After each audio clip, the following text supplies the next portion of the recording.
Kami lanjutkan, saudara, berkaitan dengan apa yang kemudian kita lihat sebagai uji coba di beberapa sekolah, di beberapa provinsi, begitu, dan kota di Indonesia. Maka kami ajak Anda untuk sama-sama ikut mengawasi. Tadi ada poin-poin bahwa orang tua pun bisa terlibat sebagai komite sekolah untuk menjadi pengawas di sekolah anak-anak kita. Poin yang bagus, karena protokol pembelajaran tatap muka yang lemah, inilah yang menjadi risiko anak didik kita dan para tenaga pengajar atau gurunya bisa menjadi justru klaster baru positif COVID-19. Itu yang tidak kita inginkan. Ada Prof. Berry, Ketua Satgas COVID-19 dari IDI, Mbak Retno Listiarti, Komisioner KPAI, dan Mbak Hetiva Saifudian, Wakil Ketua Komisi 10 DPR RI. Prof. Berry, dari apa yang terjadi, apa yang kemudian membuat ini kan soal monitoring tadi yang Anda katakan. Siapa yang menurut Anda harus menjalankan ini? Saya setuju bahwa ada evaluasi, monitoring, dan kalau perlu ada perubahan kebijakan seperti Anda katakan, itu terus terjadi begitu. Saya ingin tahu Satgas ID bekerja sama dengan Satgas Pusat, seberapa serius sih untuk mengatasi soal pendidikan pengajaran tatap muka ini bisa pelan-pelan terjadi? Ini nggak mesti terjadi banget cepet-cepet loh seharusnya. Kita harus melindungi anak-anak kita sehingga sekolah tuh nggak seperti dipaksa, ayo buka, tapi mereka belum siap gitu. Itu kesan saya menangkap ini semua. Kalau sekolahnya sudah mampu, baru boleh buka. Ini tanggung jawabnya bukan hanya sekolah. Itu sampai di mana sebetulnya Satgas dalam hal ini ID dan lain-lain terus memberikan masukan. Karena saya melihat nih masih ada sekolah yang kayaknya memaksakan diri buka. Di Jawa Tengah kata Mbak Retno tadi, lah cuma nambah wastafel di pintu gerbang aja dia udah buka. Kan nggak benar ini begitu. Prof. Berry. Iya, terima kasih. Tapi sekali lagi, jadi masalahnya tidak hanya masalah kesiapan sekolah. Ya. Masalahnya adalah data-data yang sekarang belum mendukung untuk pembukaan tatap muka sekolah maupun belum mendukung untuk uji coba tatap muka sekolah. Dan bukti menunjukkan demikian. Jadi kesalahannya kalau hanya menyalahkan kesiapan sekolah itu tidak benar karena risiko kan kalau kita sekarang kelihatannya semua sepakat bahwa kita harus bekerja berdasarkan bukti ilmiah, berdasarkan data di lapangan. Bukti ilmiah mengenai parameter boleh tatap muka, kapan tutup lagi, itu kan sebetulnya sudah jelas, tinggal belajar dari banyak negara itu sudah ada banget. Yang disebut positivity rate di atas 10% itu risiko penularan antar siswa tinggi. Jadi sekarang dan terbukti uji coba tatap muka ini membuat klaster-klaster baru di banyak tempat. Dan mungkin kalau masih kurang juga ya tes rutin, tapi saya kira sudah cukup data lah untuk bilang bahwa tatap muka. Sekali lagi nih, Prof. Berry pagi hari ini ingin mengatakan sebagai masukan, bukan sekali lagi obrolan kita ini untuk menakut-nakuti, bukan, tetapi memang saat harus tatap muka tuh. Tapi faktanya begitu. Ya, di banyak negara juga begitu. Begitu kasusnya belum, sebutlah DKI Jakarta masih 10%, bahkan untuk uji coba pun sebetulnya jangan dilakukan terlebih dahulu. Kalau nanti sudah di bawah 10%, mungkin uji coba bisa dilakukan. Itu yang harusnya dilakukan. Dan kan nggak lama lagi itu kira-kira kurang dari 10% kelihatannya untuk Jakarta. Oke. Ya, Prof. Berry sedikit saja. Ini pertanyaan saya sebagai orang tua juga secara pribadi begitu. Kalau iya guru-guru atau tenaga pengajarnya sudah divaksinasi, sekarang masih terus berlangsung. Apakah anak-anak ini juga perlu nantinya sebetulnya divaksinasi sehingga jangan-jangan uji coba atau pembelajaran tatap muka ini dibuka begitu dengan terbatas, itu nanti saja kalau anak-anak sudah divaksinasi. Itu seperti apa, Prof. Berry? Iya, mengenai anak-anak divaksinasi belum cukup data bahwa vaksin Sinovac dipakai untuk anak sekolah. Demikian pula vaksin-vaksin yang lain. Namun saat ini sedang dilaksanakan uji klinis untuk usia 6 tahun ke atas di beberapa negara. Nah itu kita tunggu saja hasilnya. Jadi sekarang belum waktunya untuk vaksinasi pada siswa sekolah. Oke, untuk vaksinasi anak-anak kira-kira perkembangannya seperti itu. Baik, Mbak Retno, balik lagi ke KPAI.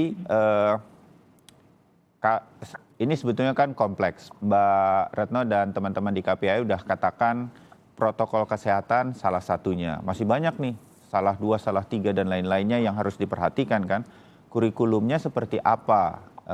Jangan kemudian sekolah menyangka itu Senin sampai Jumat udah boleh buka setiap hari.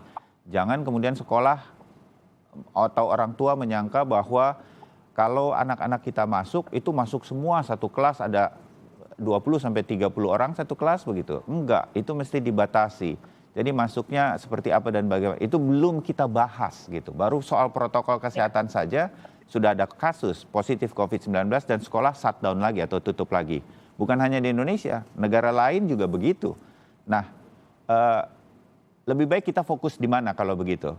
Apakah protokol kesehatan kita benahi dulu, terus KPAI juga menyoroti itu dulu dalam setiap surveinya di lapangan dan lain-lain atau gimana, Mbak Retno? Iya, pertama kami belajar dari banyak negara yang sudah buka, kemudian sekolahnya dibuka dan aman. Itu kami memang betul-betul juga ikut mempelajari. Dan pernah itu disampaikan oleh KPAI juga ya? Oke. Iya, sudah. Dan ini dan kami juga pakai data lapangan. Jadi kejadian Jawa Tengah itu kami temukan di tahun 2020 kan. Itu kita melakukan survei, melakukan langsung datang ke lapangan di 49 sekolah pada 21 kabupaten kota di 8 provinsi. Nah, data itu menunjukkan banyak kemudian ditemukan klaster baru ketika sekolah dibuka tanpa persiapan. Jadi kasus-kasus itu biasa terjadi karena tanpa persiapan dan tidak ada sama sekali kerjasama antara Dinas Pendidikan dengan Dinas Kesehatan. Dan belum ada sama sekali MOU antara sekolah dengan fasilitas kesehatan terdekat. Apakah itu puskesmas, apakah itu klinik, apakah rumah sakit, atau bahkan bidan mungkin. Jadi itu sama sekali tidak ada. Jadi sekolah ketika menemukan anak pingsan, terus mau bagaimana ya sama-sama, berarti digotong bareng-bareng, dibawa kemana, diobati, maksudnya ditangani. Padahal kan seharusnya pada masa pandemi nggak boleh gitu. Jadi ini hal-hal yang sebenarnya menurut kami sangat kurang. Jadi pemerintah daerah kan sekarang ada di tangan pemerintah daerah nih. Nah, pemerintah daerahnya antar dinasnya udah duduk bareng belum? Termasuk misalnya gugus tugas COVID daerah itu harusnya datang. Jadi mengisi aplikasi. Apakah ngisinya bohongan apa beneran? Karena kami pernah datang. Dia punya wastafel 20 tapi 10 rusak. Nah, belum dibetulin juga gitu. Nah, berarti kan tidak bisa disebut 20 karena ada kondisinya rusak. Nah, sekarang Kemdikbud kan menetapkan 1:1. Rombongan belajarnya 30, wastafelnya 30. Apakah itu kemudian sudah ada? Lalu kalau main isi-isi aja tapi tidak dicek di lapangan, apakah itu juga benar? Harusnya ada. Secara sampel dilakukan. Nah, ini kami melihat belum ada gitu sampai hanya beberapa daerah kayak di Kabupaten Madiun dan Kota Solo itu Kota Madiun dan Kota Solo itu adalah 2 wilayah yang ada hubungan antara Dinas Pendidikan dengan Dinas Kesehatan dan sekolah yang lain enggak gitu. Nah, ini yang menurut kami Kota Bandung mulai juga ada sekarang ini dari pengawasan kami terakhir. Nah, kami berharap sebenarnya dari pengawasan terakhir kan hanya 16,3% yang siap. Nah, kenapa daerah tidak memberikan sekarang 3 bulan ini? Mestinya saya tidak setuju dengan Menteri justru yang mengatakan bahwa sekarang uji coba buka serentaknya Juli itu resiko.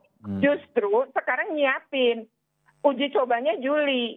Dan sekarang nyiapkan itu karena dari data kami jelas nggak siap sekolah. Nah, penyiapan inilah yang sekarang justru harus didorong. Termasuk tadi saya sepakat dengan Prof. Bairi bahwa ini bukan soal sekolah aja, tapi bagaimana mendidik guru, mendidik orang tua dan anak-anak pakai masker dari sekarang. Banyak anak nggak bisa pakai masker itu. Kami ke Kabupaten Bima udah nggak ada anak pakai masker gitu di sekolahan. Datang aja pakai masker, begitu di kelas semua buka. Nah, ini kan mengerikan gitu lah. Nah, itu yang kami menginginkan bahwa guru misalnya, ada kami ngawasin gurunya naruh masker di dagu waktu nerangin. Nah, anaknya semua naruh maskernya di dagu. Padahal kan nggak boleh. Nah, hal-hal begini sudah belum. Jadi walaupun guru divaksin, menurut kami itu faktor pendukung, bukan faktor utama untuk buka sekolah. Dan kami sepakat dengan Bu Hetifah bahwa jangan 11-12 juga memeratakan seluruh wilayah. Ada wilayah-wilayah yang siap, ada sekolah yang siap. Makanya petakan mana sekolah siap, mana sekolah belum siap. Yang belum siap intervensi, bantu anggaran. Yang sudah siap, datengin. pastikan bahwa mereka Ya. betul-betul siap. Itulah cara melindungi anak harus berlapis menurut saya. Ya, nah Mbak Hetiva, dari temuan-temuan di Ya. lapangan dan juga concern Prof. Berry yang bisa kita pahami mengenai uji coba ini, sementara kita juga mendengar terus Kementerian Pendidikan Kebudayaan Juli dibuka begitu, kira-kira untuk pembelajaran tatap muka ini dengan segala SOP-nya begitu. Ini akan menjadi masukan bagi Komisi 10 untuk bicara lagi Ya, nanti dengan tentu pemerintah, saja. Mbak Hetiva? Kami akan intensif ya melakukan komunikasi Ah, dan juga boleh. pengawasan. Kita bantu nanti untuk terus mengawasi Ibu Hetiva. Ya. Dan ini yang penting dipertegas kembali bahwa uji coba itu hanya bisa dilakukan manakala daftar periksa sudah lengkap. Jadi berarti sekolah dan daerah sudah siap, termasuk dengan persyaratan yang terkait dengan vaksinasi guru-guru dan tenaga kependidikannya juga sudah tuntas. Baru uji coba. Jadi bukan uji coba manakala keadaan belum siap. Jadi paralel gitu kan, sambil uji coba sambil siap-siap, bukan begitu. Jadi bagi daerah dan sekolah-sekolah yang sudah siap, karena sekarang tidak ada lagi restriksi dari kementerian di pusat, berarti kuncinya ada di pemerintah daerah kan untuk menjamin kesiapan itu. Oke, di DPR Mbak Hetiva, saya potong sedikit Mbak Hetiva, maaf.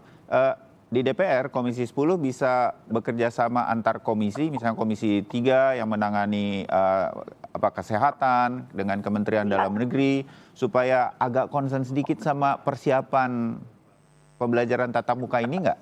Betul. Justru sekarang ini di masa COVID kita sudah tidak bisa lagi mengkotak-kotakan diri ya.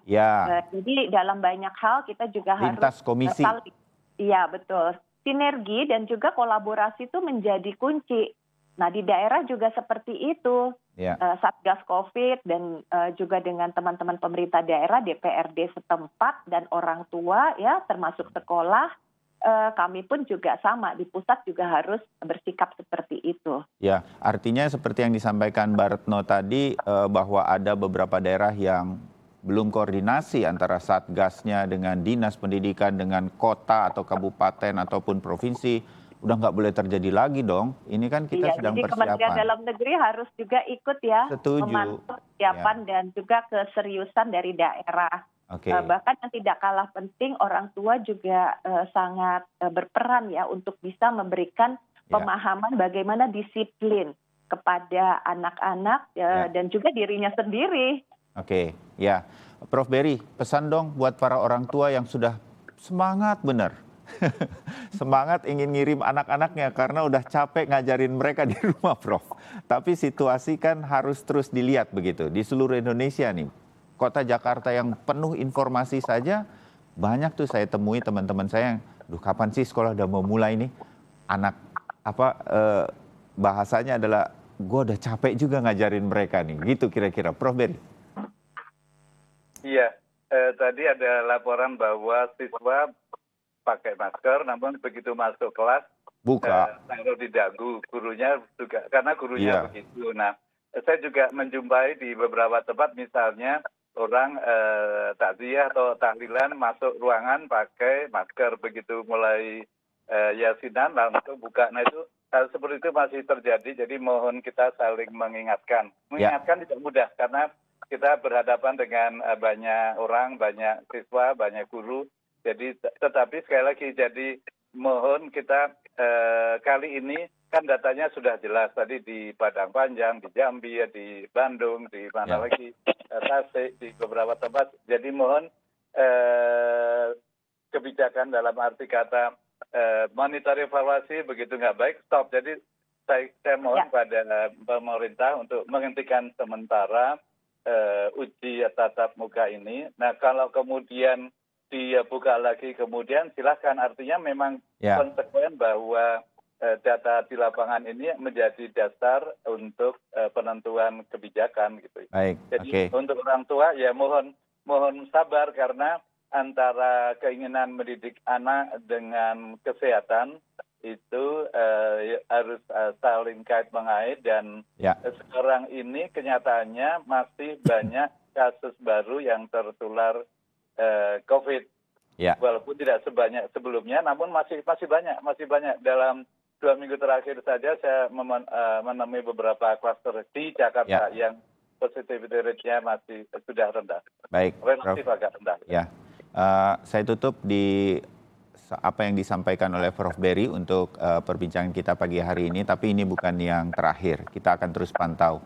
Mbak Retno, kami tunggu terus laporan-laporan dari KPAI. Terima kasih, termasuk nanti contoh-contoh baik yang sudah terjadi di sekolah-sekolah lain. Mbak Itifa, kami titipkan ini semua. Saya tunggu juga info-infonya selalu. Ya, baik. Terima kasih banyak. Selamat pagi, salam sehat. Halo sahabat Kompas TV, saya Ihsan Sitorus, presenter program Saksi Kunci Kompas TV.